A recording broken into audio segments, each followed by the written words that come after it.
Pilot తప్పుడు నిర్ణయం వల్లే ఎయిర్ ఏసియా ఫ్లైట్ ప్రమాదానికి గురైందా? ప్రతికూల వాతావరణంలో సమయస్ఫూర్తిగా వ్యవహరించకపోవడం వల్లే విమానం కూలిపోయిందా అంటే అవునని చెబుతున్నాయి రాడార్ డేటా విశ్లేషణలు.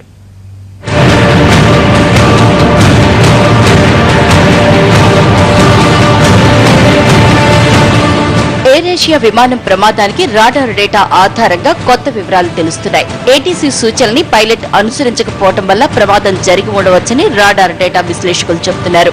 33,000 అడుగుల ఎత్తులో ప్రయాణిస్తున్న విమానాన్ని హఠాత్తుగా మరో 6,000 అడుగుల ఎత్తుపైకి లేపాలని పైలట్ ప్రయత్నించడం వల్లే విమానం అదుపు తప్పి నేరుగా సముద్రంలో కూలిపోయి ఉంటుందని భావిస్తున్నారు.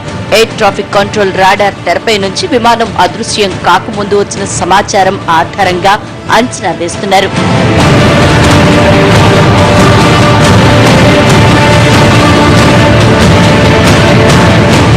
జావా సముద్రంలో విమానం కూలిపోయినప్పుడు సమీప గగనతలంలోనే 4 విమానాలు ప్రయాణిస్తున్నట్లు సమాచారం.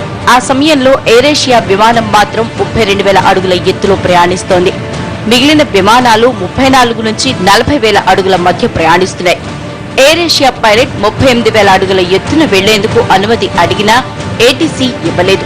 ఎదురుగా మరో విమానం అడ్డు రావచ్చనే భయంతో వారు ఇవ్వలేదని తెలిసింది. గతంలో అట్లాంటిక్ మహాసముద్రంలో కూలిపోయిన ఫ్రాన్స్ విమానం కూడా తక్కువ ఎత్తులో ప్రయాణిస్తూ ప్రమాదానికి గురైంది. మరోవైపు ఎయిర్ ఏషియా విమాన శకలాలు జావా సముద్ర గర్భంలో ఉన్నట్లు గుర్తించారు. స్థానిక మత్స్యకారుడు ఒకరు చేపల వేటలో ఉండగా శిథిలాలని గుర్తించాడు.